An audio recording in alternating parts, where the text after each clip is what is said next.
Muy buen día, bienvenidos a la nueva entrega de la primera Feria Mundial Virtual del Libro, Ciudad de Cabra, organizada y dirigida por Rafael Luna García, presidente de Arte Ahora. Hoy contamos con el gran honor de tener con nosotros a Eduardo Domínguez Lobato. Buenas tardes, Eduardo. Buenas tardes, Solange. Encantado. Muchas gracias por invitarme, por tenerme en esta plataforma con vosotros, con ustedes. Sí, muchas gracias. Es una alegría para nosotros, un privilegio. Si me permites, por favor, voy a presentarte con unos datos biográficos antes para hablar de tu trayectoria profesional y tu bagaje intelectual, para que así podamos conocerte un poco antes de adentrarnos en tu mundo personalísimo y especial al infinito, quiero decir. Ahora lo veremos. Eduardo Domínguez Lobato Rubio nace en Sanlúcar de Barrameda, Cádiz. Licenciado en Derecho y Ciencias Económicas, realizó su formación en las Universidades Complutense y Autónoma de Madrid. Durante aquellos años, los años 80, fue miembro activo de los colegios mayores, en particular como lo colegial del Colegio Mayor Marqués de Ensenada en la Universidad Complutense de Madrid.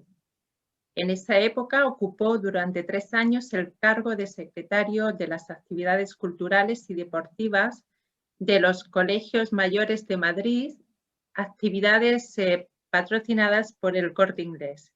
Miembro de las asociaciones estudiantiles para la promoción y divulgación de nuestra entrada en la Unión Europea, antigua Comunidad Económica Europea. Participó activamente en conferencias y programas en el Parlamento de Estrasburgo. Recorrió la vieja Europa como miembro de la Tuna de la Universidad y domiciliado desde hace 2 años en su tierra natal, Sanlúcar. Lleva a efecto el ejercicio profesional de Derecho en Jerez, Sanlúcar, Sevilla y Madrid. Ocupa también sus momentos de ocio en las actividades literarias y así ha sido pregonero de Nuestra Señora de la Caridad, de las fiestas de exaltación al río Guadalquivir de Sanlúcar de Barrameda y en Madrid de Nuestra Señora de las Montañas en Villamartín y en San Antonio de la Florida. Le han concedido varios premios literarios de relato corto, Ateneo de Sanlúcar, Ciudad de Arjona y Ciudad de Córdoba, así como los premios de relato corto de la Universidad Complutense de Madrid y del Corte Inglés. En la actualidad es director y presentador del programa Lobato en Compañía en 8TV Jerez y colaborador de los programas de la FM de Atlético Sanluqueño, Café de Levante, de Rafael Montaño en Costa Noroeste TV y en Buenos Días Sanlúcar. A la vez desarrolla dentro del ámbito fundacional a cargo de presidente de la Fundación Eduardo Domínguez Lobato, institución íntimamente vinculada al mundo artístico, cultural y literario de Sanlúcar en particular y de Andalucía en general. Eduardo, muy buenas tardes de nuevo. Buenas tardes, Solange. Muchas gracias por el recorrido, aunque escueto, pero que tan divinamente has reflejado. Muchas gracias. Sí, no, muchas gracias. Soy yo la que te agradezco que nos des el privilegio de conversar contigo para así poder conocer algo de tu mundo interior, de ese mundo personalísimo y especial al que hacía referencia al inicio. Y en relación a ello, creo que la mejor pregunta sería, ¿cuál es la simiente de tu amor a la palabra? Hombre, sin duda, y ojalá podamos hablar un poquito después de él. Sin duda es mi padre, papá. Esa es la simiente, ese es el acicate, ese es el jardín, esa es la semilla, ese es el origen. Y esa es la pasión que él me puso encima de la mesa sin obligaciones, pero con devociones. Simplemente por verlo a él, la pasión que tenía por descubrir el castellano, su castellano, la literatura, sus versos, los versos, la historia y la cultura española y sobre todo del Siglo de Oro.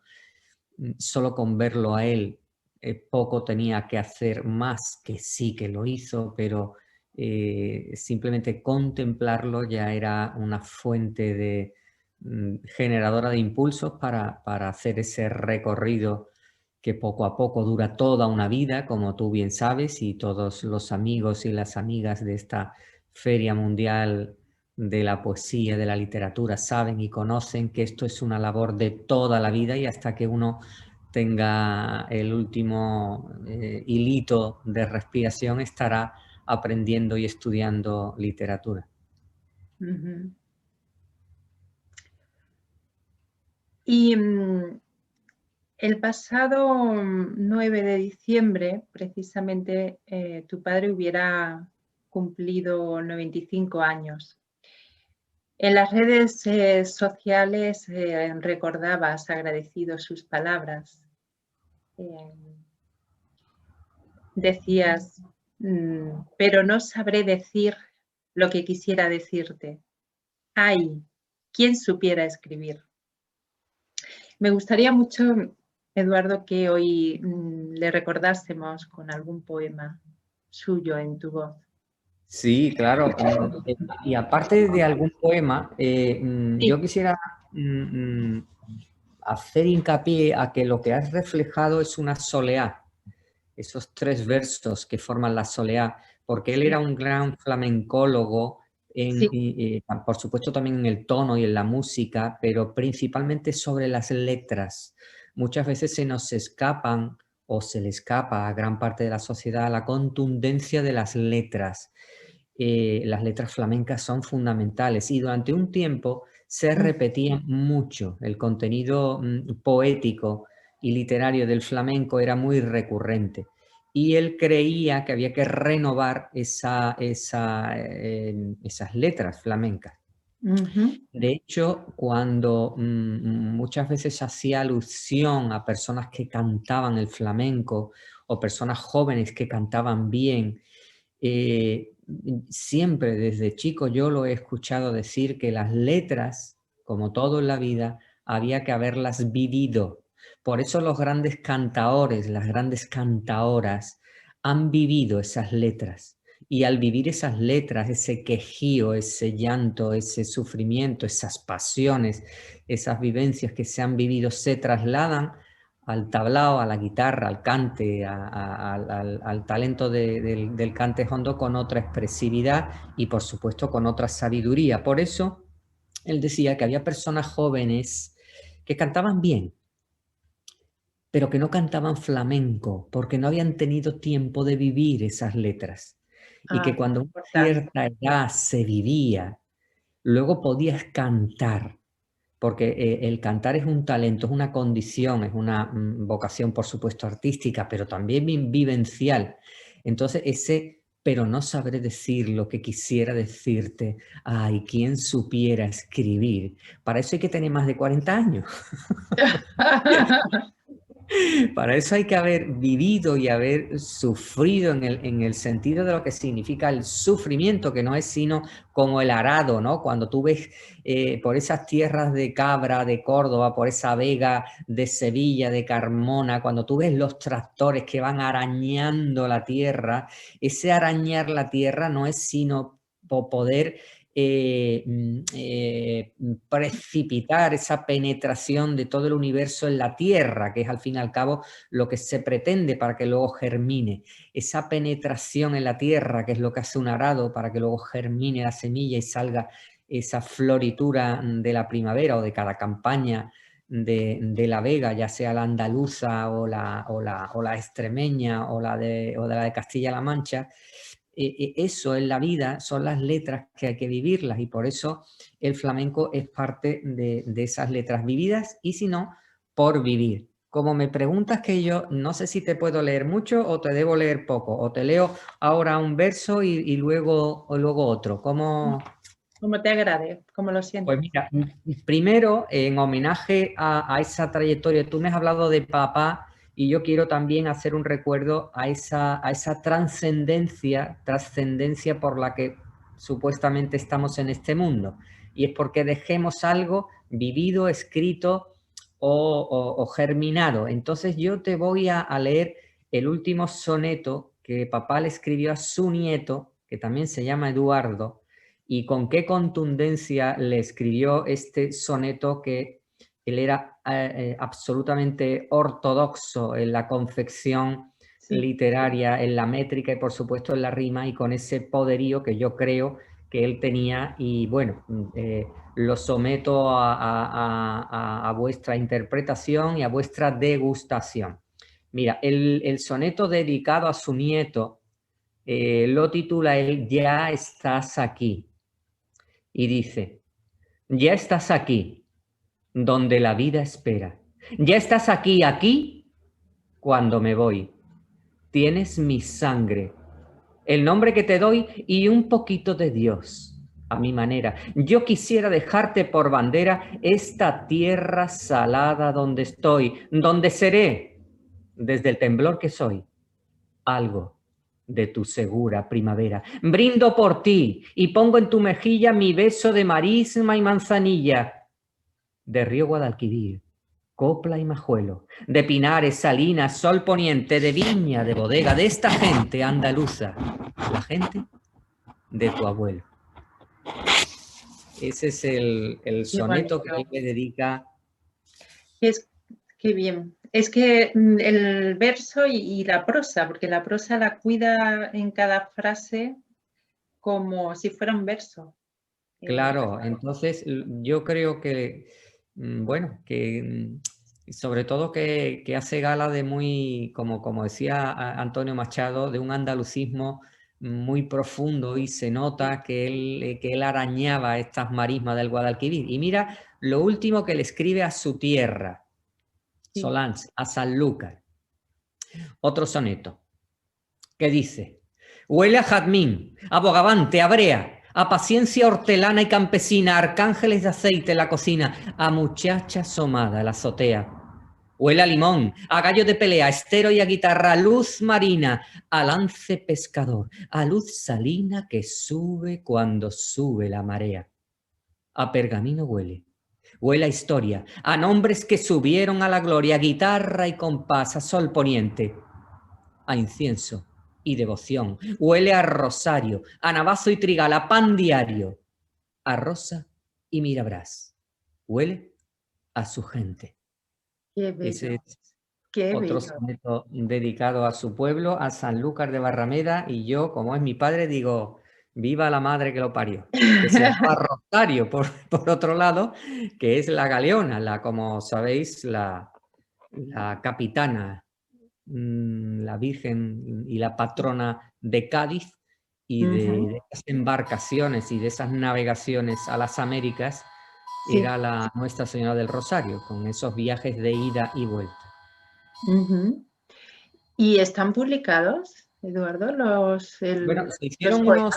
unos folletos en su momento, a modo de libelos, y en una época en la que la fundación tuvo mayor posibilidad, mayor capacidad de divulgación, se hacían unas especies de pliegos, se imprimían por las dos caras y luego se plegaban de tal manera que se hacía como una especie de revistita, pero en realidad era un pliego A2 escrito por ambas caras. Y ahí se publicaron muchas de las composiciones poéticas de mi padre.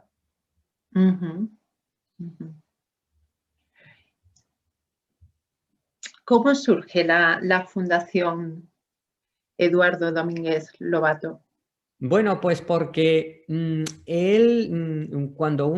soy hijo único, Ujú. para bien y para mal. No digo para mal, digo para bien y para mal. Bueno, pues porque todas las hándicaps o las adolescencias que tienen no haber tenido hermanos con los que guerrear, con los que acostumbrarte a combatir, con los que discrepar, con los que dejarte persuadir o no, para mí era todo o nada, era el poder omnímodo de papá y de mamá y yo solo ante el peligro. Entonces, cuando se dice hijo único, yo creo que tenemos una educación muy especial y muy distinta. Bueno, Sí. ¿por qué te digo esto? Porque llega un momento en el que uno, pasando la época en la que cree que su padre está equivocado con todo, yo creo que Ujú, esta faceta la hemos pasado también gran parte de los seres humanos en el momento en el que desvaloras lo que significan tus padres, la autoridad, la sabiduría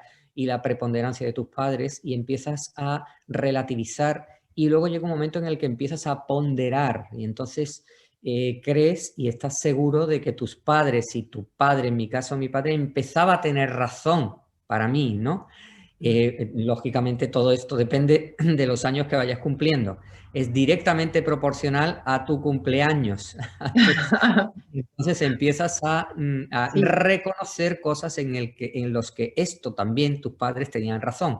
Y entonces vas diciendo, bueno, pues en esto también tenía razón, es verdad que en esto acertaba. Bueno, esa aproximación, si tienes la suerte de reconocerla en vida, llega un momento en el que disfrutas de la proximidad a tus mayores porque sabes por lo que han pasado, el esfuerzo que significa educar, las ingratitudes que significa también adoctrinar en el buen sentido y educar. Y yo me acerqué a él y en un momento determinado Ujú. creí que lo que había hecho era muy interesante, muy desinteresado, muy noble y muy digno de rememorar, de memorar, de mantener en la memoria y de rememorar. Y por eso le dije, papá, tenemos que hacer la fundación que lleve tu nombre. Bueno, a él eso le Ah, pareció sí. una Sí. barbaridad, una osadía, una pérdida de tiempo, algo inútil. Y dije, bueno, y si tú no vas a tener que hacer nada, lo único que tuvo que hacer es que avalar, eso sí, porque la constitución de una fundación necesita un capital mínimo Sí. y bueno, pues lo aporté y él tuvo que Sí. avalar que esa cantidad estaba depositada. Bueno, salvando esa anécdota, la constituimos y él era el presidente fundador, obviamente. Ujú. Eh, y Sí. yo, primero, que algo hubiera con su nombre, mm, para gran parte de la vida. En estos momentos en Sanlúcar de Barrameda no hay una calle que lleve el nombre de Eduardo Domínguez Lobato, escritor, periodista, flamencólogo y poeta. Pero sí hay en su casa natal una placa que pone Fundación Eduardo Domínguez Lobato. No importa que no haya una calle del ayuntamiento porque hay Ya. una placa de la fundación que rememora su nombre. Hay muchas veces que se dice, o por lo menos yo he oído siempre, que el hábito Sí. no hace al monje. Vale, Ujú. pero un monje sin un hábito es mucho menos. Entonces los símbolos son Sí. importantísimos. Los reflejos, los himnos, las trompetas, los tambores, los campos de batalla, los Sí. colores. Todo eso es importante. Los forros de los libros, las portadas. Tú sabes lo importante que es una portada. Bueno, Sí. pues un azulejo, un nombre, una memoria, eso ya adolecía de ellos don Miguel de Cervantes. Entonces, si un Ujú. personaje como don Miguel de Cervantes le puede echar en cara al conde de Lemos que no le apoyara en su momento, yo creía que a mi padre la Sí. única salvaguarda que tenía era la de su hijo y solo tenía uno. Y yo le quería dar al menos esa continuidad en el nombre. Ya nos obligaríamos a darle el fondo, pero por lo menos el nombre, esa continuidad Sí. de Eduardo Domínguez Lobato la iba a tener. Y ese fue el origen de la fundación, aunque me gané muchos sopapos por su parte porque decía que eso Sí. era una estupidez. No, no, es todo lo Digo, que acabas de decir anteriormente. claro, y luego Sí, la presentación de la fundación, acudieron artistas, amigos suyos, acudió Antonio León Manjón, acudieron poetas de Jerez de la Frontera, un acto de presentación que debía haber sido de 1 hora y media, duró 4 horas, Solange. así, sí, Empezamos en La Salle, en el Teatro de La Salle, a las 9 de la noche, creyendo que eso iba a durar hasta las 10:30, estuvimos hasta las 2 de la mañana, porque sí, todo el que subía al escenario quería recitar algo, quería cantar, quería dedicarle algo a papá. Bueno, ese homenaje, solo qué eso, bonito. Sí, hubiese sido el triunfo ya, de sí, la Fundación Eduardo Domínguez Lobato.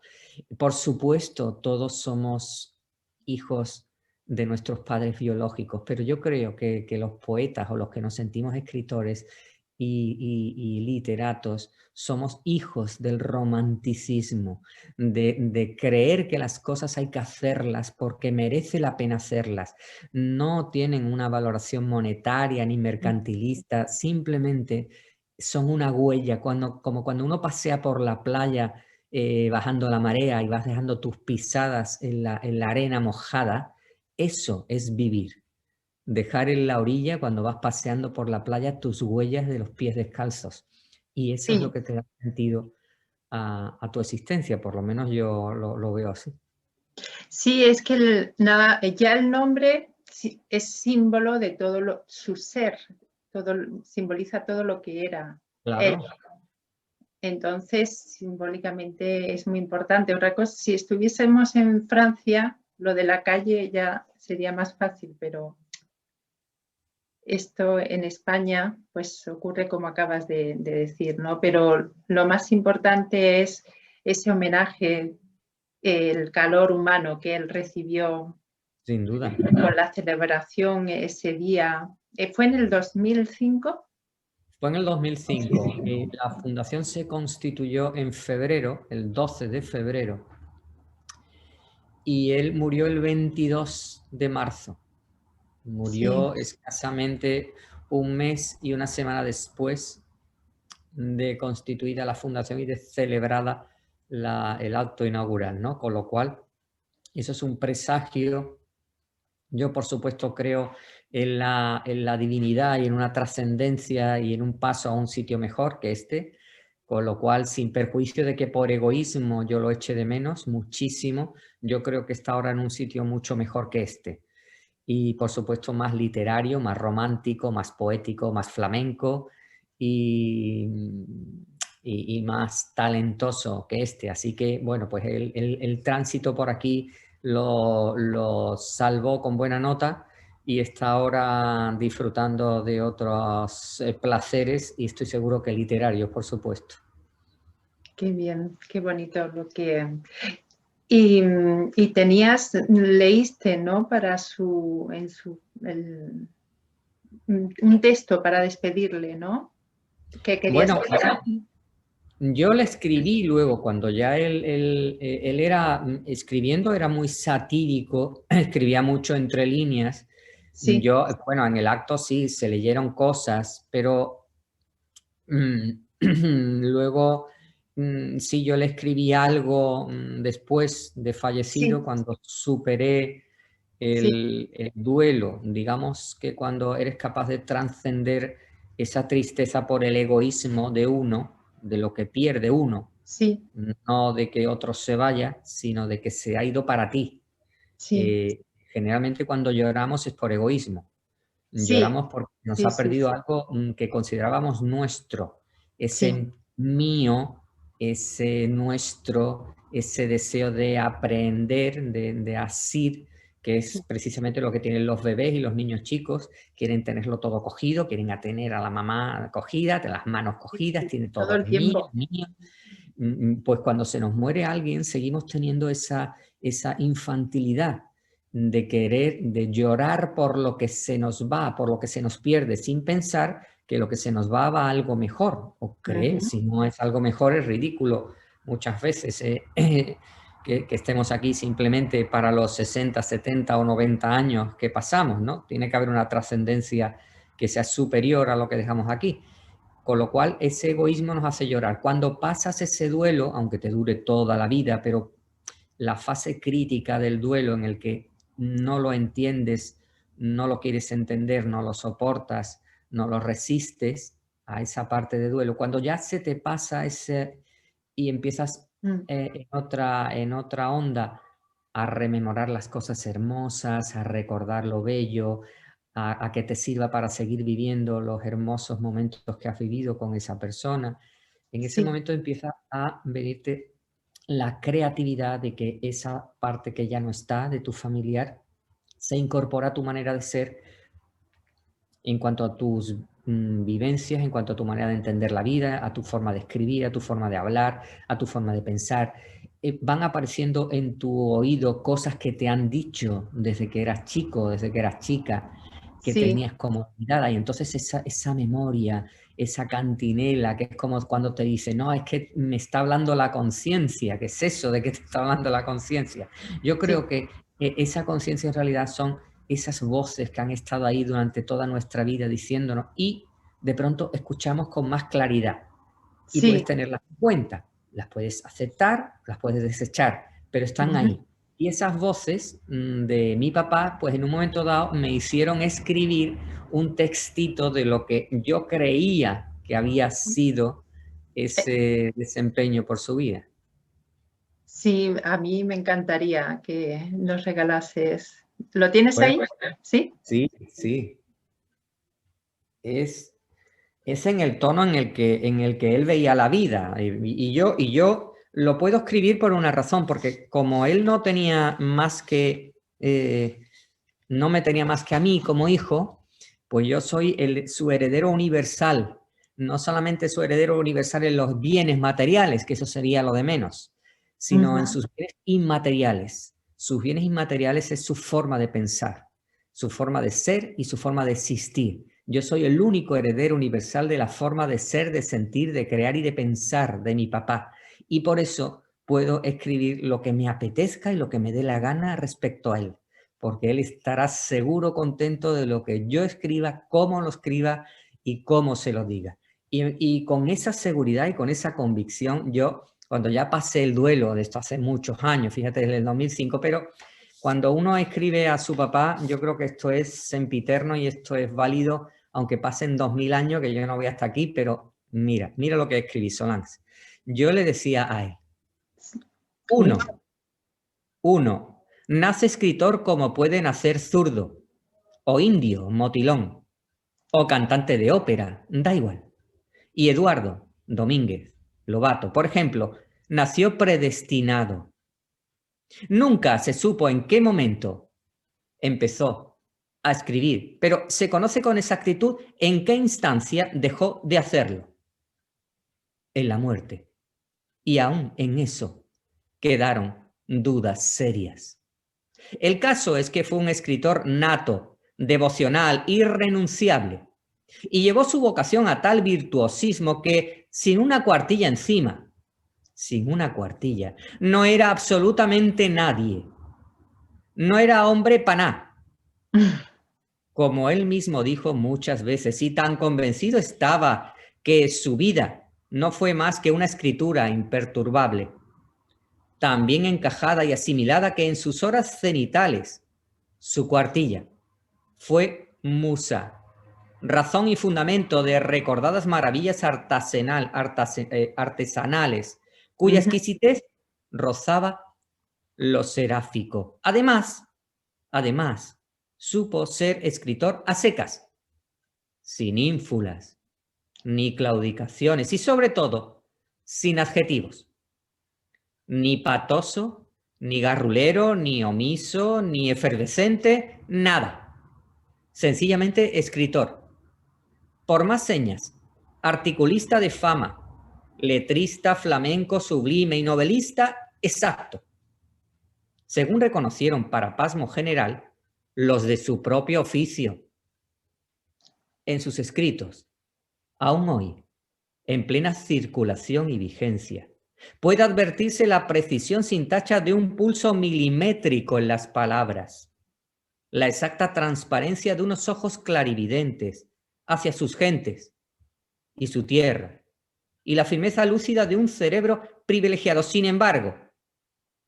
embargo, todos los testimonios, amigos y enemigos coinciden en que Eduardo era incapaz de manejar su cuartilla y su pluma sin la inspiración de un cigarro Ducados. Así. Era un hombre extraño a quien le funcionaban los mandos al revés. Tan incapaz era de vivir sin sus ducados que las escasas horas sin tabaco de su existencia se las pasó dormido, irremisiblemente dormido y nada más que dormido, según era público y notorio por boca de su mujer, mi madre.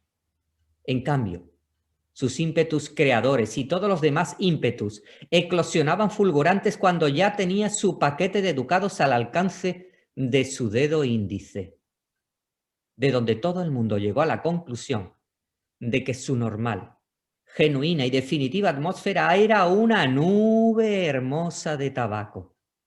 Tan era así que toda su exultante y contagiosa vitalidad junto al tabaco se tornaba fosquedad, desidia y retraimiento en ausencia de éste. Nunca, nunca fumó más que ducados.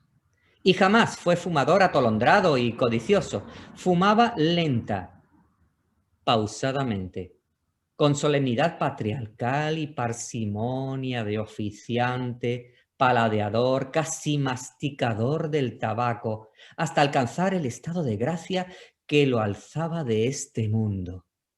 Así llegaba la ingravidez semiangélica, a la borrachera de tabaco visceral transfiguradora entronizada en los adentros con ribetes pasionales alumbrados por el discernimiento. Y era entonces cuando bajaba al fondo de sí mismo. Todos lo notábamos, no solo por la eximia soltura de su pulso, sino porque además daba en canturrear algún medio palo, mirabraz, rosa o cantiña, de donde todos sus allegados dieron en comprender que cuando le emergían las notas más o menos desafinadas de algún cante, de Caracol o de Juanito Valderrama, porque la música no estaba a su fortuna, Eduardo había alcanzado las cimas del equilibrio emocional y los linderos del éxtasis. A todo esto, su vida fue todo un paradigma de inmunidad ciclópea frente a cualquier asomo de achaque o enfermedad, físico o psíquico, salvo su rigurosa cita con su amigo Miguel para tomarse la tensión. Murió porque sí, tirando del carro, como él decía siempre, tirando del carro, sin rastro de mal alguno, cuando ya se le calculaban los 70 y muchos años sobre la tierra. Por cierto, alguien tuvo el gesto irreverente, o acaso como homenaje fervoroso, quién sabe, de plantarle entre el florero del nicho una cuartilla en blanco y un cigarro. Lo desconcertante fue que al día siguiente la cuartilla estaba allí, en su sitio justo, pero con algo escrito, casi indescifrable, y al lado una colilla. Fue un misterio que no llegó a aclararse nunca. Qué bello, qué texto tan hermoso. ¿Está publicado, Eduardo? ¿Lo has compartido? Esto no. Yo No. no. Esto no, tienes tú la primicia.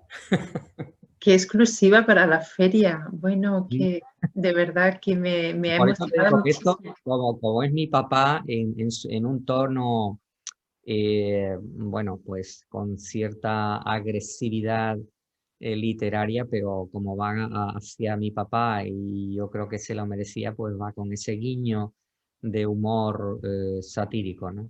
Sí, también recitado, como recitas. La verdad que, bueno, espero que lo publiques porque la verdad que es muy hermoso, está muy bien escrito. Muchas gracias. ¿Y viniendo de quién viene? Viniendo de vos.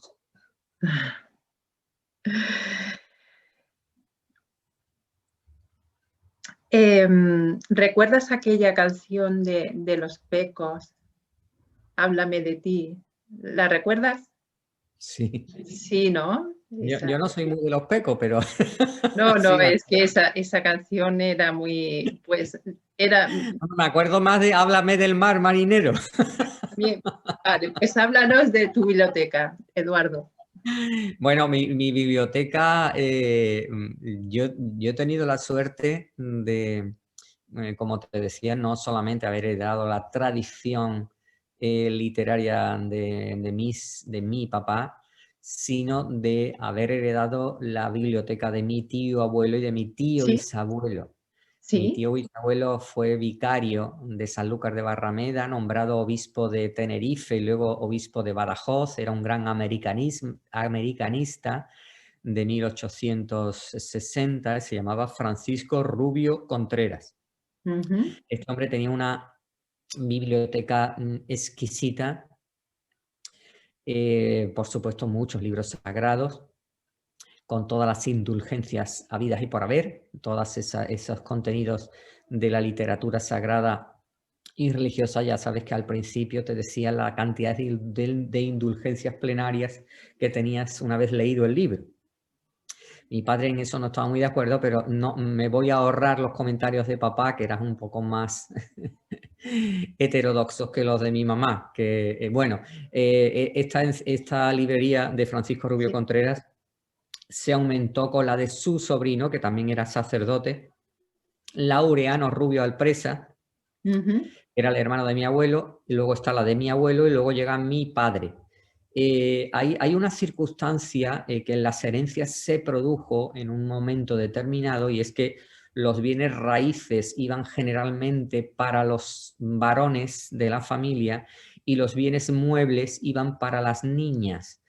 Considerando los varones que lo que tenía importancia eran los bienes raíces y que los bienes muebles, y bueno, ya la biblioteca para gente no muy avesada, aunque pudiera ser muy ilustre, pero sin grandes inquietudes intelectuales, pues la biblioteca era nada. ¿Qué te quiero decir con esto? Que la biblioteca pasó a manos de las niñas, entre Sí. comillas, y mi madre estaba dentro de las niñas, con lo cual Ah, cuando mi padre se casa con mamá, se encuentra con una librería que mi madre tenía por herencia, que a ella, bueno, pues mira, esto es lo que me ha tocado.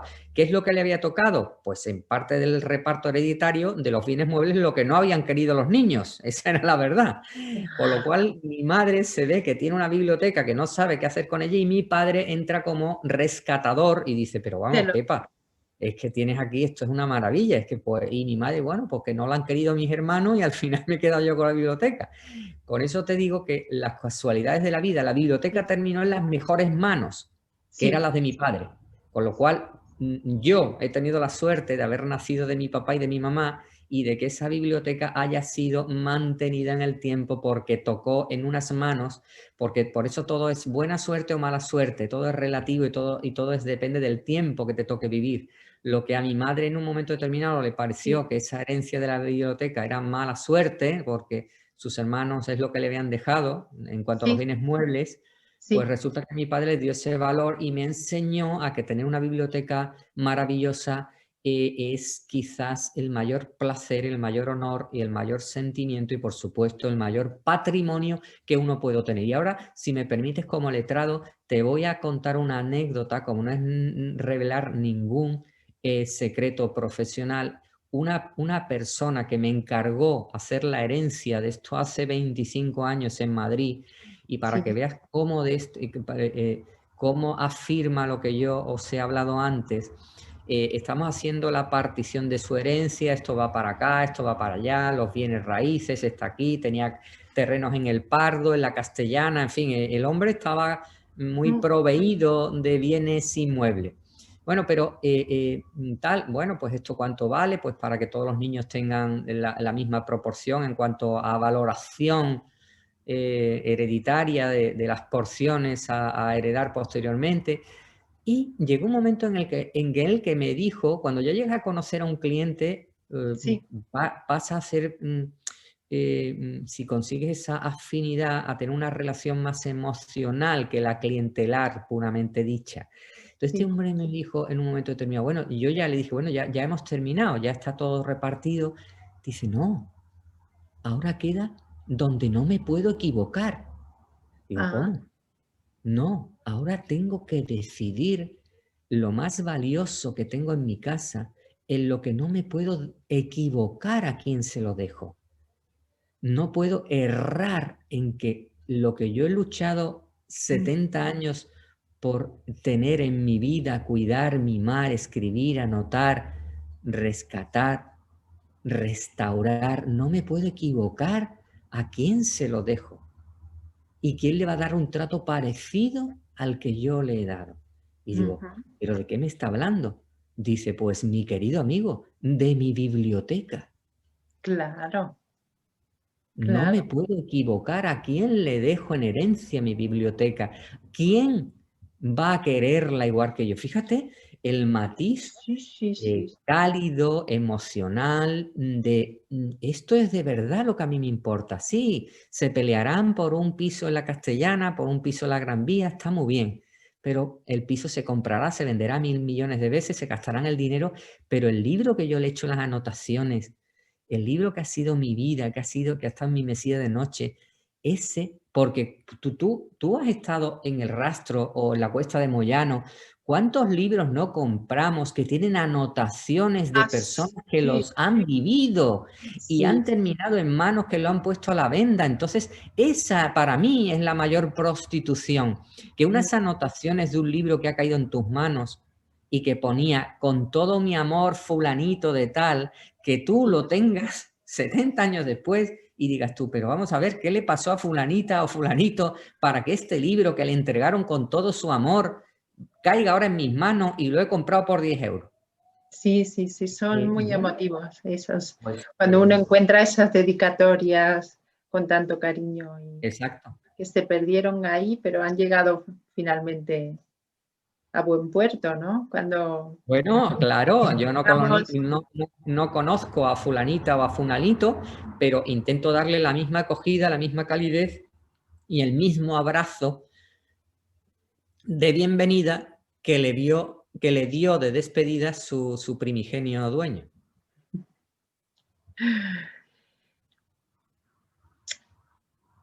diriges y presentas, Eduardo, un programa Lobato en compañía, se llama, en 8 Televisión Jerez.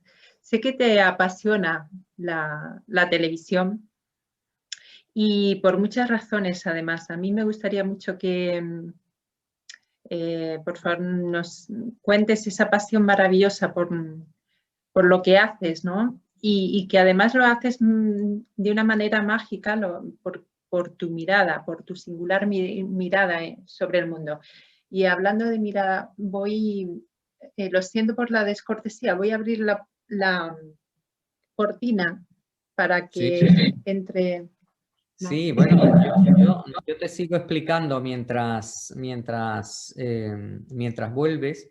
Bueno, lo de la televisión es una continuidad de todo lo que hemos estado hablando hasta ahora. La televisión es, como sabemos, comunicación, transmisión, devoción, acercamiento al prójimo y provocación. Muchas veces en la vida necesitamos que nos provoquen. Esa provocación es el movimiento de la voluntad. Las grandes cosas, los grandes eruditos, los grandes sabios, los grandes escritores y escritoras, todo parte de la voluntad, del querer hacer, de la calidad, pero también de la cantidad. Entonces, este despertar voluntades parte siempre de una provocación. Las provocaciones pueden ser internas o externas, exógenas o endógenas. Sí. La televisión, o lo que yo pretendo con el programa, es provocar que las personas que se acerquen a nosotros se interesen por un libro, por una palabra, por un verso, por una canción, por una emoción, por unas ganas de participar de lo que yo le digo que es emocionante y saludable. Compartimos muchas cosas.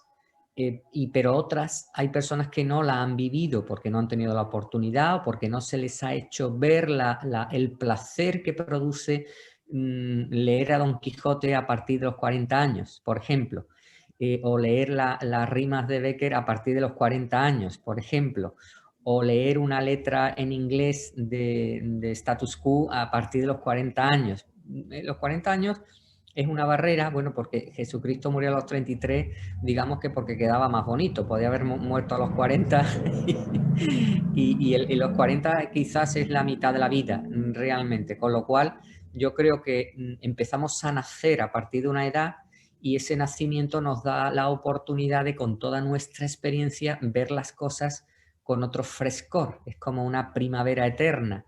Y esa primavera eterna yo la propongo en cada programa de televisión. Acierte o no acierte, eso ya, bueno, está en mi mano, pero me la juego. Lo que sí es que provoco. Y provocas, por supuesto, con una sonrisa, provocas con un pañuelo, provocas con la palabra, provocas con un texto, provocas con la agresividad, provocas con el acercamiento a la cámara, porque para eso existen los primeros planos, para decir aquí estoy yo. Y el decir aquí estoy yo quiere decir hazme caso.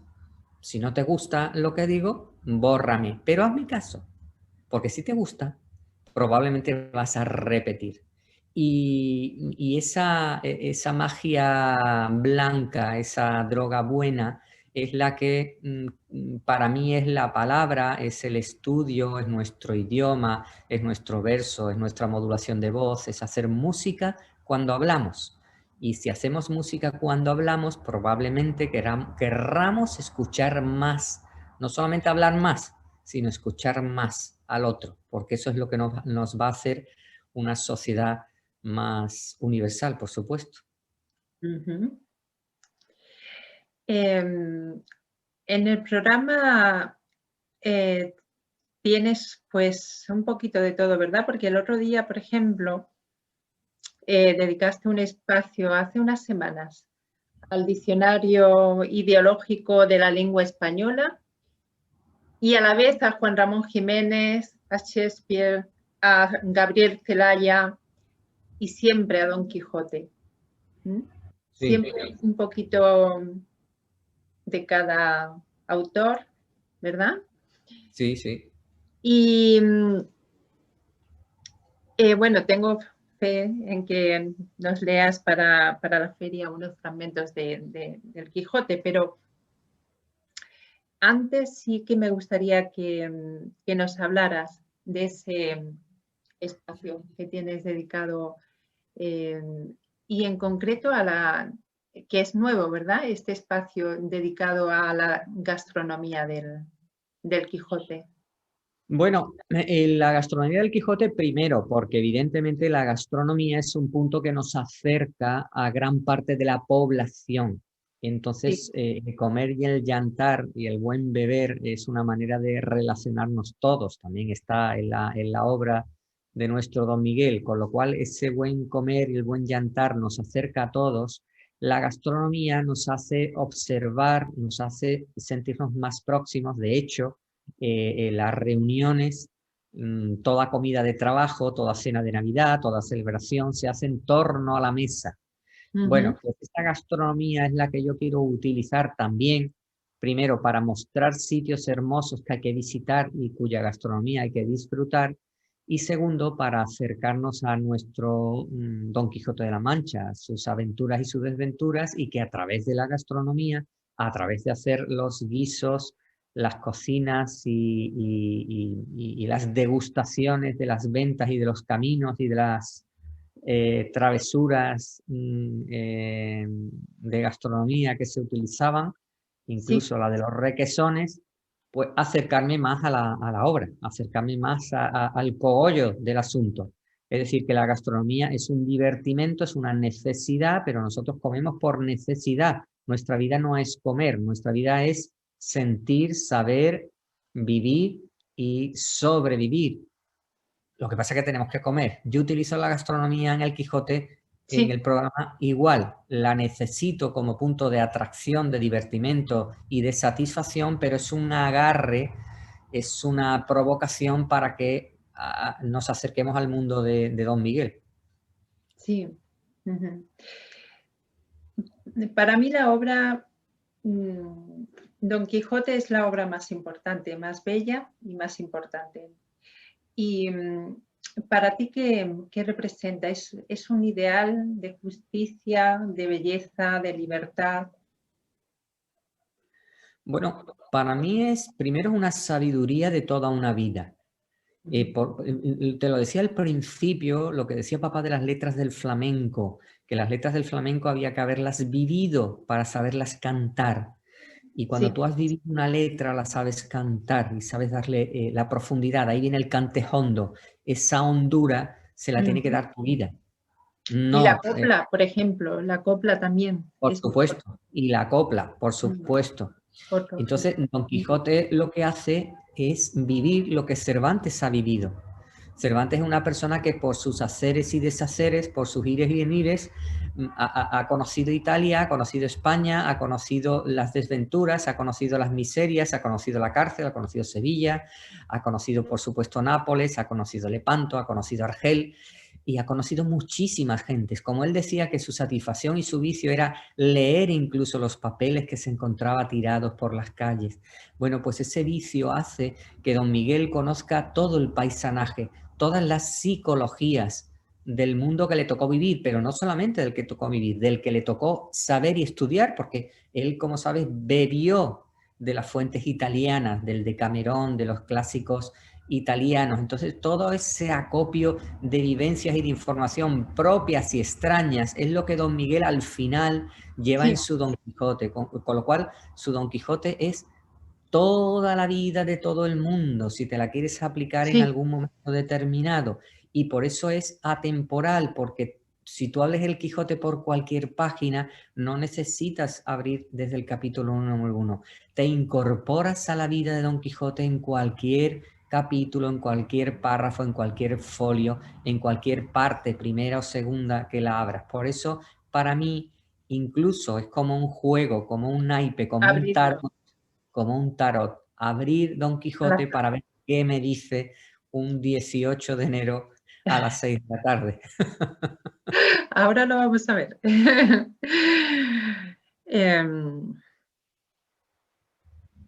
Y sobre, en el programa también hay Platón y Manzanilla, Eduardo. En el programa yo lo que quiero es llevar, como yo soy andaluz y soy sur andaluz, yo lo que quiero es llevar tapitas, degustaciones de mis Sí, libros favoritos. Y mis libros favoritos son todos los que caen en mi mano. Empezando por el prólogo. Yo hago mucho hincapié en que la lectura de los prólogos es fundamental porque te aproxima, igual que las leyes está la exposición de motivos, por qué se crea esa ley, para qué se crea, cuál es el articulado, cuál es el fondo del asunto, qué se pretende solventar en la vida de los ciudadanos. Esa es la exposición de motivos. Luego el proemio, el prólogo, es también esa aproximación a qué pretende el escritor o la escritora con ese libro. Con lo cual, si yo leo cualquier prólogo, que casi todos son buenos, como decía también nuestro maestro, hay muy pocos libros malos, casi ninguno.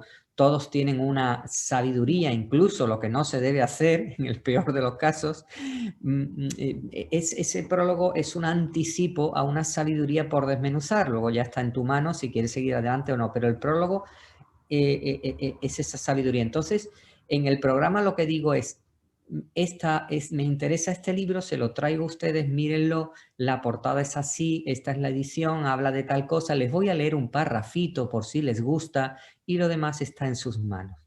Entonces es otra provocación más, otro empujoncito más hacia el vacío, ¿no? Yo los voy empujando y el que se quiera tirar en paracaídas o no, ya depende de él, pero es para hacer que un programa de literatura, un programa sobre libros, un programa de charla no tiene que ser aburrido, no es aburrido, sino que es un continuo juego para ver qué cosas te parecen bien, qué cosas te parecen mal, qué opina uno, qué opina otro.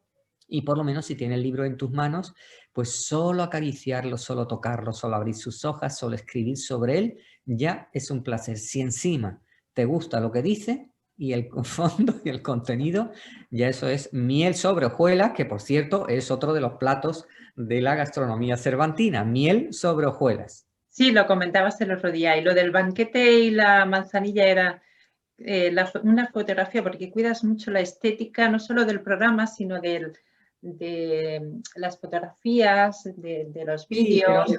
claro, porque si a mí vuelvo a mi padre, los diálogos de Platón vienen a Sí, través de un franciscano que estaba medio exiliado en el convento de capuchinos de Sanlúcar de Barrameda. Te estoy hablando del año 1972.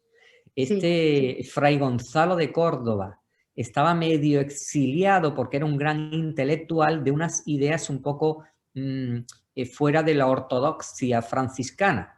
Con lo cual este hombre terminó en el convento de capuchinos. sí. Para esa época mi padre tenía mucha amistad con el padre Fray Gonzalo de Córdoba, que era así enjuto, era como un San Francisco total, muy espigado, así en tal, y era un intelectual y un escritor.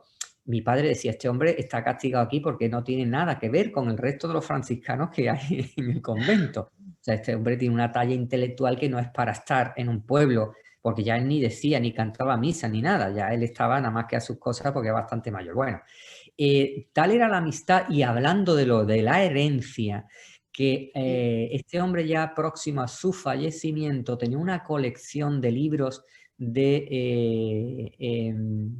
ediciones ibérica de Madrid, de Juan Bergua, esos Sí. libros que pone marcado por fuera 2,50 pesetas del año 25 de Ah, 1920. sí. Bueno, pues toda esa colección de libros se la regaló el padre Fray Gonzalo de Córdoba a mi papá.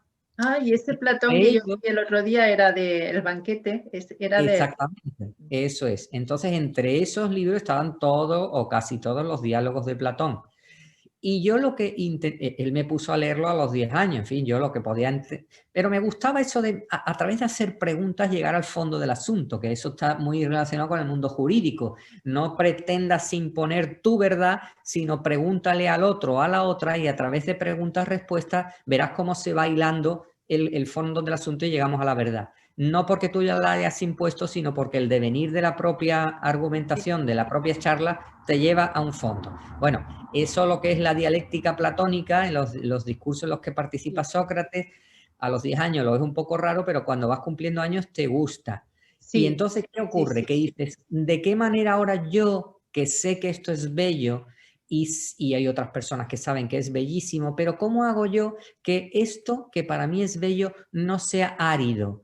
¿Cómo lo hago? ¿Cómo provoco? Bueno, pues la manera de provocar es eso, poner una copa de manzanilla y decir, yo me lo estoy pasando bien, estoy relajado, estoy en una terraza, estoy al sol, estoy con un lápiz y tengo una copa de manzanilla y un discurso o un diálogo de Platón, de Sí, sí. Fedro, de que sea. Ese mensaje implícito de cuando estoy a gusto, tengo un vino y Platón. Esa Sí, simbiosis es un mensaje que yo le traslado a la gente, decir, no tengo que estar saltando a la comba, ni tengo que estar bailando el hula hop, no. Platón y una copa de manzanilla en un momento determinado es tu máximo placer. Luego hay otros placeres, indudablemente, pero en un momento del día, un vaso de manzanilla y un diálogo de Platón es absolutamente orgásmico, desde mi punto de vista. sí, sí. Mira cómo tomé nota. Y cuéntanos qué haces con las palabras.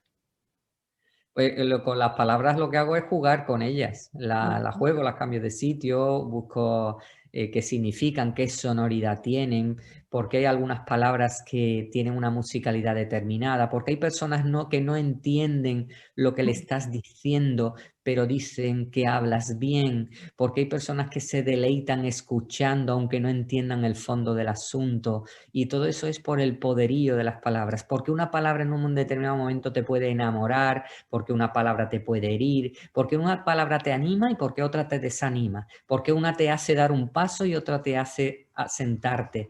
¿Por qué las palabras te producen emociones? ¿Por qué hilando 3 palabras determinadas hacen el efecto de más de 3? Bueno, pues todo ese es el encanto del idioma. Todo ese es el encanto del idioma y del encanto de transmitirlo. Y cuando tú, ¿por qué a los niños se les leían cuentos para dormir? ¿Por qué se ha perdido esa costumbre de leer cuentos cuando dormíamos? Porque cuando te están leyendo, te están trasladando a un mundo que es mucho más del que te traslada el escritor o el lector. Es un mundo que entre lo que el escritor quiere, lo que el lector propone, a ti te llega y dispone tu mente. Y entonces ya vas haciendo una especie de fantasía, de película, que es lo que te escriben, lo que te leen y lo que tú interpretas de lo que escriben y de lo que leen.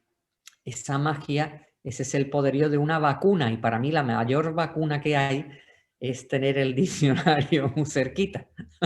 Sí, sí, por eso que trabajas siempre en el programa. Voy a poner una lamparita por aquí porque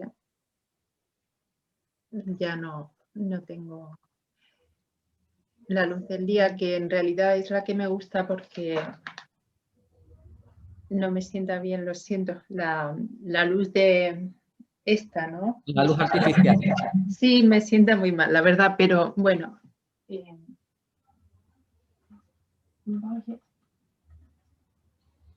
Ya está.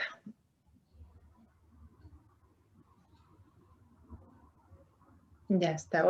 Otro día grabamos una con la manzanilla al sol. Vale. Es que de verdad la verdad que no sé cómo ponerla para que... Ay, Así, bueno. así yo creo que mejor. Gracias. Y, por ejemplo, la palabra buscapié, que la buscaste el otro día en el programa, Sí. en uno de los programas. Uh-huh. ¿Qué significa? Bueno, la palabra no es lo que significa. Yo lo que le propongo a mis amigos y a mis amigas de la tele es Sí. que, aparte de lo que signifique, para tú memorizar el contenido, tienes que primero buscar cuál es la raíz, cuál es la simbología, cuál es la Sí. interpretación, cuál es el contexto. Y cuando la metes en una frase, tú ya lo que dices, ¿qué intuyes con esa palabra? Cuando hayas hecho un esfuerzo sin prisas, pero sin pausas de Sí. buscar, pues entonces vas al diccionario y lo buscas. Pero lo que yo propongo es que se piense. Una vez me dijeron, no hace falta o no es lo principal leer mucho. Lo importante es pensar mucho sobre lo que se lee. Luego, yo lo que propongo es que digo 4 palabras que todo el mundo puede buscar en el diccionario, pero que la oigan, que la saboreen como el vino, que la degustan, que vean el sabor en boca, la memoria que te queda de ese sorbo de vino en el paladar una vez que lo has degustado y lo has profundizado. Y ese recuerdo te tiene que relacionar con el aroma, con el sabor en boca y con el recuerdo de ese sabor en boca. Lo mismo hacen las palabras. Entonces, lo de buscapié, yo lo que propongo es que si utilizamos esa palabra para alguien que quiere encontrar algo, que buscar algo, que a través de instrumentos llegue a la verdad de las cosas, si eso le da la sinergia o las herramientas para saber qué significa. Y si no, pues que se coge un diccionario, que es un ejercicio muy bonito, y busque qué significa buscapié. Y la palabra crisis, esa sí me gustaría que nos hablaras de ella, porque tiene un significado para ti muy positivo. Pero es igual, es igual. El problema es que durante un tiempo, a la juventud, digo durante un tiempo que puede ser décadas, centenas, decenas de años, a Sí. las juventudes se las dedica a estudiar, a aprender, a memorizar. El problema es que la universidad se creó precisamente para desenvolver ese concepto de universalidad, de puesta en cuestión de las cosas, de estudio y de individualización de uno a través de sus conocimientos y con sus maestros, que era el origen de las antiguas cátedras, llegar a la verdad de las cosas, a la investigación y a la continuidad en el conocimiento. Bien, ¿qué quiere decir esto? Que las cosas no se den por aprendidas nunca, por investigadas sí, pero que todo está en continuo aprendizaje y que uno tiene que hacer la búsqueda de todo. Cuando hablamos de crisis, estamos acostumbrados a lo que una determinada época, una tendencia periodística, un lenguaje político que es demoledor, no es ni bueno ni malo, es que es demoledor porque se lo come todo, la manera de hablar del político y las frases que utilizan los políticos son demoledoras del castellano. Entonces, cuando la gente joven oye crisis, llega a la conclusión de que el término y el vocablo crisis está muy castrado, absolutamente castrado y en muchas de las ocasiones maltratado y mal utilizado. Lo que yo humildemente, bueno, humildemente tampoco, honestamente propongo es que cada uno investigue qué significa a lo largo del tiempo de la literatura, de la filosofía, la palabra crisis en concreto, que es la que me has preguntado. Como esta habría otras, pero que cada uno busque, indague, coja su diccionario, coja los libros que tenga a mano. Yo creo que eso es una división muy constructiva y que te hace pensar por ti mismo. Entonces la crisis, al contrario de ser algo peyorativo, es un momento de reflexión, de punto de inflexión, de estudio, de valoración de las cosas que han salido mal, de las cosas que están saliendo bien y de la capacidad de un cambio y de una reiniciación de tu vida, de un asunto, de una empresa, de un libro, de una manera de escribir, de unos estudios, de una relación amorosa, de todo. Luego, esa postura de crisis es una postura de reflexión y no de caos depresivo, como muchas de las veces se la entiende desde el punto de vista más básico de lo que estamos acostumbrados, que es que vamos a terminar utilizando 100 palabras y de esas 100 palabras probablemente la gente identificará un valor cierto de ellas un 20%. Entonces, esa pobreza idiomática va sin duda unida a la pobreza de pensamiento, eso no cabe duda. Sí, y bueno, es muy importante trabajar con varios, yo tengo varios, incluso de psicoanálisis, tengo 2 o 3, tengo uno lacaniano, otro, el de María Moliner también, o sea, no solo en Google, sino tenerlos y trabajarlos como tú haces en el programa, subrayar. Claro. Sí, y leer en voz alta, como el ramillete que tú dices, ¿no? Siempre llevas varias palabras, 4 o 5, el ramillete, que suenan bien. Y lo que te había preguntado, ¿no? Pues eso, jugar con las palabras, que es lo que decías. Y también hay un espacio en el programa, Eduardo, para la música, para la música en inglés, lo que llamamos la música de toda la vida, ¿no? Sí. Y la verdad que muy, muy bonito. El otro día, cuando te escuché el tema de status quo, como si fuese Whatever You Want, como si fuese, lo recitaste como si fuese un poema. Y la verdad que... Claro.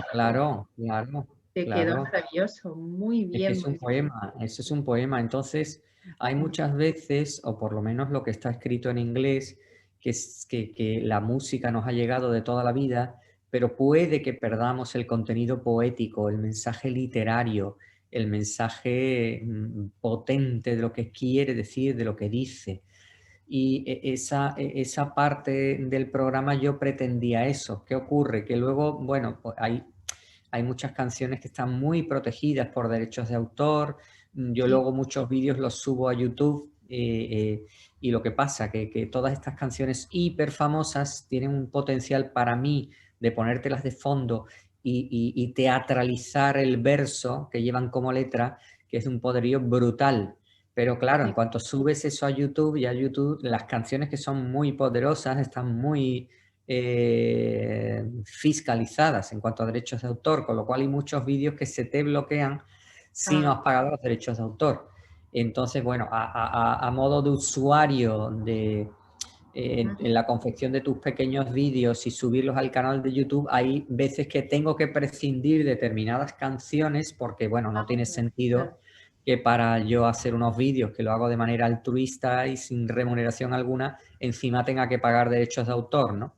Que no quiere decir que no haya que pagarlos, porque tú eres autora, yo soy autor, estamos dentro de una plataforma de feria mundial de la poesía y de la literatura, claro que hay que pagar derechos de autor. Lo que te quiero decir es que hay veces que tienes que dimensionar si para tu actividad, lógicamente, unos vídeos que yo no los tengo monetizados, pues si no los tengo monetizados tampoco debo pagar derechos de autor porque yo no voy a recobrar ni voy a tener retorno dinerario de ningún tipo. Pero en cuanto a la idea, para mí me fascina, pero me encuentro con esa limitación de que esas canciones todas, ese gran poderío que tendrán un recorrido de divulgación de sus poemas con la música bajita detrás, tienen el problema de que, bueno, pues te las bloquean si no tienes los derechos de autor pagados. Claro, claro. La verdad que es una idea muy atractiva. Espero que puedas seguir haciéndola, pero claro, entiendo la limitación. Claro. Sí, la verdad que... Y también habituarse a otros idiomas, ¿no? A través Claro. cómo suenan las palabras en otra... a mí la poesía en francés, sabes que quería vivir en Francia para leer los textos en original, a Baudelaire. Claro. La poesía es diferente en la traducción. Y me acuerdo que aprendía, bueno, siempre lo utilizo, la música para aprender inglés, italiano, francés. Lo que me ocurrió que el inglés lo aprendí con Tracy Chapman y noté la diferencia cuando me fui a Inglaterra, pues era diferente la pronunciación, entonces me costó un poco, pero lo recomiendo porque es un placer. O sea, yo me lo pasaba bien. A mí al principio el francés y el italiano, por ejemplo, me gusta mucho, pero no el inglés.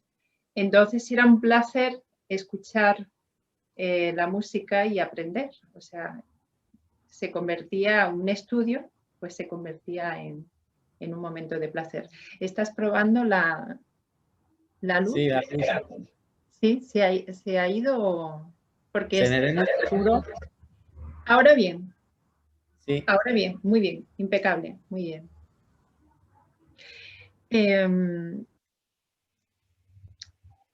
El mundo jurídico y el mundo de la televisión tienen cosas similares, ¿verdad? Te he escuchado también hablar de este tema y me ha parecido muy, muy interesante. Por ejemplo, te escuché hablar de la importancia del lenguaje no verbal en la sala de vistas, por ejemplo, ¿no? Comentabas algo muy curioso, que, por ejemplo, cómo se sienta su señoría, cómo abre las primeras hojas del expediente. Todo esto me pareció muy, muy rico, porque en realidad es en todos los escenarios de la vida, ¿no?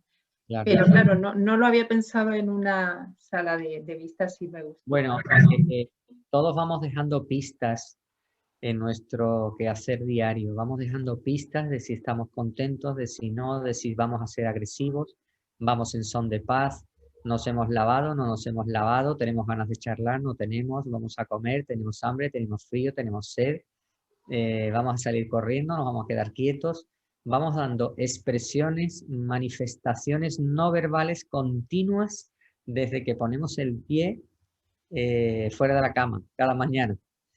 Sí. Y si tienes la habilidad de seguir esos mensajes explícitos pero no verbales, es otra manera de comunicación muy veraz y muy interesante. En los juzgados, evidentemente, tú observas, pero mucho antes de entrar en la sala. Por eso es bueno entrar mucho antes para ver cómo llegan los testigos, para ver qué se dicen, cómo llegan los compañeros o las compañeras que se están hablando, si dan muchas vueltas o no, para que tú veas el estado de nerviosismo o no de cada parte antes de entrar, en fin, que tienes muchos mensajes y mucha información y por supuesto tú también le estás dando información a los demás si te están analizando.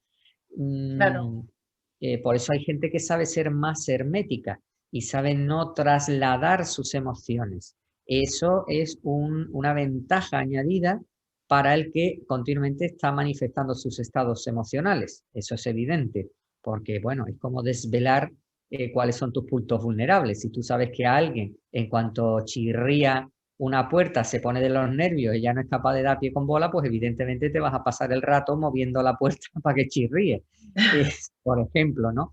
Entonces, hay veces que parece una tontería, pero no lo es. Hay unos mensajes que se te van dando a lo largo del día y tú los puedes ir utilizando. No digo que siempre te conduzcan al éxito, pero sí que te van llenando la balanza y como todo esto es una ponderación de pesos, cuando un lado más tira que el otro, pues te llevas, como se suele decir, el ascua a tu sardina. Mm. En realidad todos van siendo puntos. Se trata de ir sumando puntos y si los puntos son información sobre el otro o la otra a través de su lenguaje no verbal, pues tienes que tener puestas las pilas y enterarte de todo. Voy a bajar un poquito la luz, no por nada, sino porque veo que me estoy quedando sin batería. Con lo cual, si bajo la luz, tendré menos consumo. sí, O se me ve menos. sí, no, pero te vemos bien. Sí, no, la preocupación no sé si se me está notando, pero a mí cuando ya no se me ve bien, me cuesta, ¿no? O sea, estoy disfrutando mucho de la conversación contigo, pero me cuesta porque en el sentido de que la luz no es buena y todo esto Ah, me afecta un poco porque sé que lo puedo hacer mejor.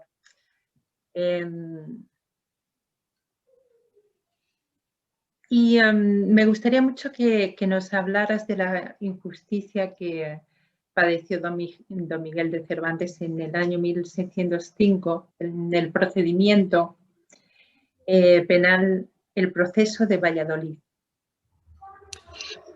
bueno, el proceso de Valladolid en el cual se encarcela don Miguel, que es evidentemente una injusticia, no es sino una manifestación de todo el infortunio que iba teniendo. Siempre se dijo, o él sabía, que igual que el duque de Alba protegía a Lope de Vega, o el duque de Sesa protegía mucho a Quevedo, ni el conde de Lemos, ni el conde de Saldaña, ni el duque de Lerma protegieron a Cervantes. Entonces, estas figuras que por una parte estaban desprotegidas, de hecho utilizaban las dedicatorias como manera rimadora de esos baluartes de la política que querían que los protegieran. Cervantes no tuvo esa suerte, aunque citaba al duque de Béjar en sus dedicatorias, pero no lo consiguió. ¿Por qué te digo esto? Porque aunque Cervantes no tenía muchas devociones a su favor, sí tenía muchos envidiosos y enemigos en su contra. Y entonces se ve envuelto, cuando él va a Valladolid en 1603, va en busca de la corte, en busca de favorecimientos en cuanto a su mayor fortuna, porque se lo merecía sin duda, ya no solamente para las Indias, sino en el mismo Consejo de Indias, del cual era presidente el conde de Lemos, y no le hizo ni puñetero el caso, ¿no? Ve que hay una serie de sinergias en su contra, o por lo menos desfavorecedoras de su fortuna. Se ve metido en un procedimiento judicial en el cual le están achacando la muerte de este señor Azpeleta, que bueno, que era un don Juan que muere en los brazos al pie de su calle y que le imputan que él habrá estado relacionado con el asunto, y aunque lo ponen en libertad, pero no deja de pasar un proceso, una instrucción penal, que sería hoy una instrucción penal por el alcalde de Villa y Corte, Sí, y que, bueno, los somete a una tensión más cuando él dice que en realidad las personas de talento, creadoras y talentosas y literarias deben tener la calma, la placidez y la buena vida para poder crear.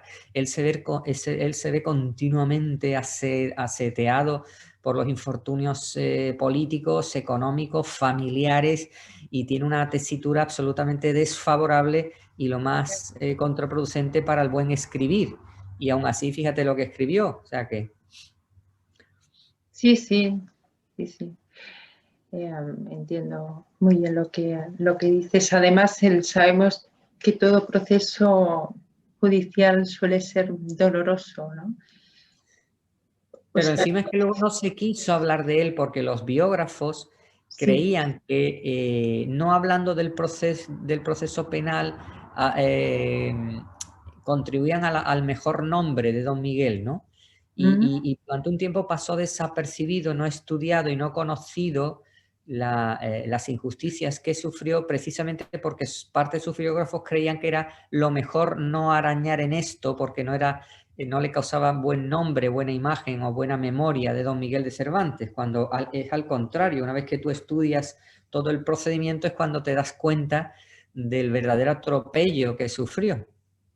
Ya, ya, ya. Mm. Sí, además tienes un vídeo en el que en YouTube que lo cuentas muy bien, ¿no? Sí, Lo, es una parte de la discusión que se dice muy brevemente algunas de las declaraciones de los testigos. mm. Mm. Sé que estás escribiendo un libro y pues a mí la verdad que me gustaría mucho si nos regalas unas pinceladas y nos dejas con la miel en el alma. ¿Puedes o no? Sobre tu Del libro. Del texto yo no sabría si decirte ahora algo o no, porque, pero sí que yo creo que saldrá a mitad de año. Iba a salir pero con lo de la pandemia, evidentemente, eso se tuvo que obviar. Pero a lo mejor te puedo leer un fragmentito solo. ¿Quieres? Sí, sí, Mira, sí, sí, sí. un fragmentito solo porque son 3 tiempos, es decir, que durante la novela se cuentan 3 historias distintas que están vividas en 3 tiempos distintos. Es Ujú. una manera de hacer como una especie de regreso en el tiempo a través de la lectura de un folio. En cada parte del folio vas a leer una historia que está vivida en un tiempo en la misma localización. Es como una Sí. especie de partición del espacio y del Ujú. tiempo para disfrutar de esas 3 historias al unísono. En una de las frases, de los encabezamientos, una descripción de lo que está viendo el paseante y que está reflexionando al pie de un barranco, de una barranca, dice: no era el lagunón azulina y relamido de los sueños, ni el ogro aborrascado de las pesadillas, ni el monstruo tormentoso de los relatos infantiles que guardaba en su vientre centenares de naufragios. Era sencillamente un espléndido ser vivo, como el costado de un gran pez atrapado en alguna red de mallas movedizas, que sonaba como un fuelle de órgano, exhalaba un vaho casi animal, y en algo semejaba un campo de amapolas. Y luego a la derecha el mar irrumpía en tierra con su falo plomizo, encajado entre el paisaje cosmopolita de este lado y la banda selvática de dunas y pinos cenicientos verdes en la parte de más allá. Ese es un Qué bello. Muy, fragmentito. qué bello. Muchas gracias por recitarnos.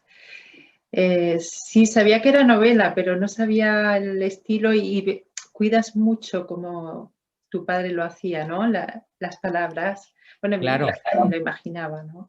claro, para meterte como en una película, para él, y eso es lo que me enseñó a mí, es que la literatura le gustaba que fuese una película lo más descriptiva, lo más generadora y creadora de imágenes posible. Sí, Y que cuando uno estuviese leyendo, estuvieses viviendo claro. lo que para ti el escritor o la escritora ha querido poner en imágenes. Tú pones las tuyas, porque cuando tú dices es como un falo plomizo que entra en la selva verde, pues cada uno tendrá en su imagen que es un falo plomizo que entra en una selva verde y que verdaderamente es una lengua de tierra que Sí, está amparada por una lengua de mar que es un río. Bueno, decir que había un río entre acá y allá es normal, pero decir que un falo plomizo, que es cuando el río lleva esa turbidez de la plata, el río en color de plata que entra entre una banda y otra de la playa, es una manera de generar una imagen cinematográfica, o por lo menos eso es lo que pretendo.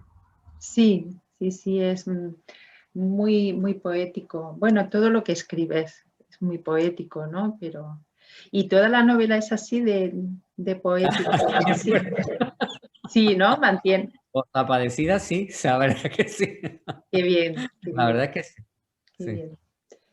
Pues deseando de que puedas publicarla y poder leerla. Espero que, ¿para cuándo sería entonces? Hombre, lo ideal es para primavera. Estaba ya preparado con una editorial de Sevilla y Sí, bueno, todo esto con la pandemia lo paralicé y a esperar tiempos mejores. Hay que guarecerse del chubasco en los soportales de la vida y cuando escampe abandonaremos los cuarteles de invierno y nos lanzaremos a la pradera. sí. Sí, bueno, pensaba que hablabas del año pasado. Sí, sí, hablaba del año pasado, sí. Sí, y entonces para esta primavera no estaría. Pero Cerré. si la cosa sigue así de Ya, encerrada y ya, no se puede presentar y no podemos ir a los sitios a moverla, ya es pues que para quedarme con la novela en mi casa prefiero el 2022, que haya un poquito de más alegría, si es que lo hay, vamos. sí, sí, Qué sí. prisa, total, y a estas alturas de la vida las prisas se tienen que ir quitando. Ujú. Las pausas no, pero las prisas sí. Sí, ese aprendizaje lo hemos tenido, ¿verdad? Lo hemos tenido que incorporar. Y como broche dorado, aunque ya lo ha sido en tu novela, me gustaría mucho que leyeras algún fragmento también del Quijote. ¿Te Sí, gustaría? Sí. encantado. Ya sabes que para mí es un placer leerlo. No sé si ya tenemos mucho tiempo o no para leerte. ¿Cuánto? ¿Puedo leerte? ¿2 minutos? ¿3? Que te agrade porque tenemos tiempo. Bueno, mira, yo quiero leeros esta última parte que es el testamento, la muerte de Don Quijote, porque es la vida del hidalgo caballero. Tal como muere, así nace para todos nosotros año tras año y día tras día. Entonces este escribir el morir es el escribir el vivir para siempre de nuestro Don Miguel de Cervantes, por lo cómo lo dice, lo hermoso que lo dice y las verdades que dice en este testamento literario. Entonces, como son 2 páginas, pero fíjate que el libro es un libro de mis antepasados, fíjate, Ah, qué bonito. de Sí, Don Quijote de la sí, sí, Mancha, sí, sí, sí, que sí. dicen que el saber no ocupa lugar. Bueno, este ocupa un espacio y pesa un congo, pero bueno.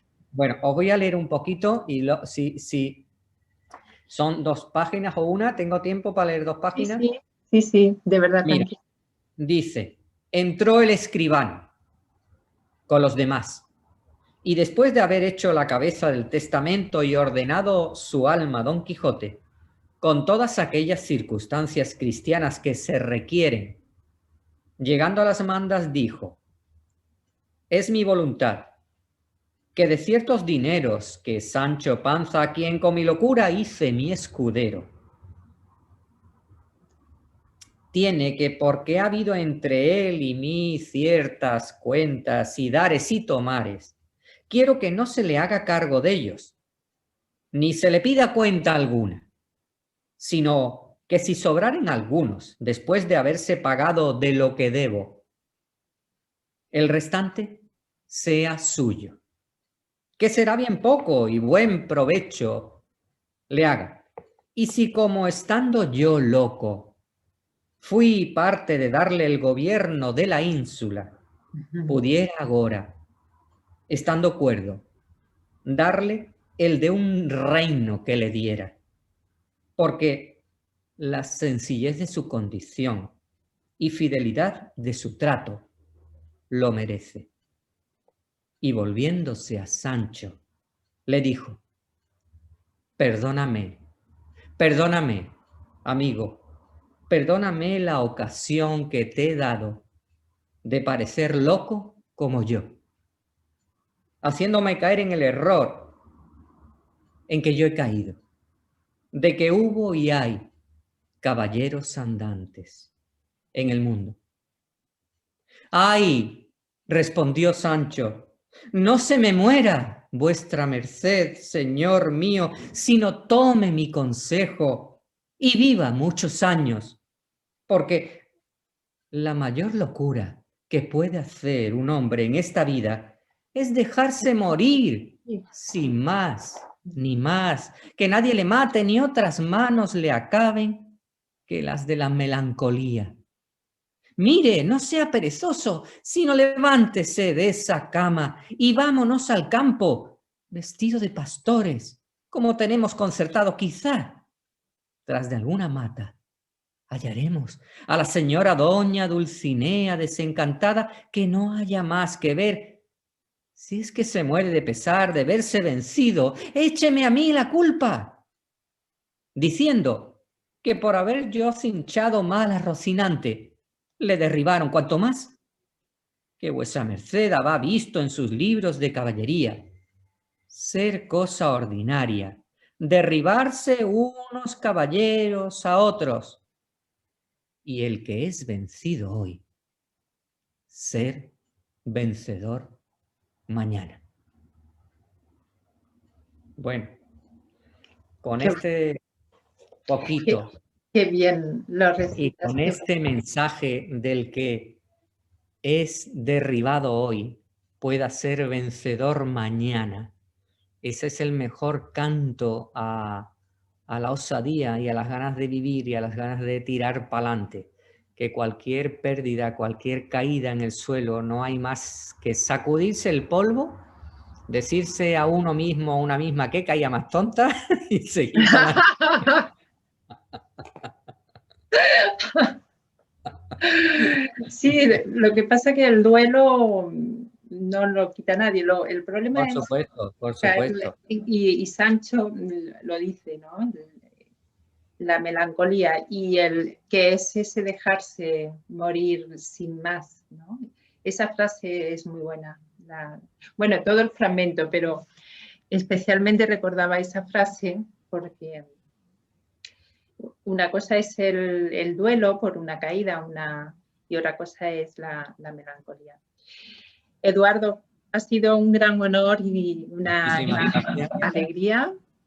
Muchísimas gracias a ti, a vosotros, a la organización, a la plataforma, a la feria, a las semanas, a vuestra dedicación, a vuestra paciencia y a vuestro talento para sacar todo esto adelante, que ya de organización debe llevar un peluseo muy importante. Sí, sí, Rafael está desde noviembre llevando a toda la organización, y yo se lo digo porque tiene una capacidad para organizar, dirigir, llevarlos a todos, si no sería imposible. Claro. Entonces, la verdad que ha sido miel sobre hojuelas contar con, para mí también. Contar con tu inestimable presencia en la feria. Y la verdad que me siento muy, muy emocionada, muy agradecida, y te deseo la dicha de la riqueza de las esperanzas. Que decías, muchas gracias. el otro día Y te lo muchos escuché. éxitos para ti y para vosotros y para la poesía y la literatura en general. Que Dios nos coja confesados. Amén.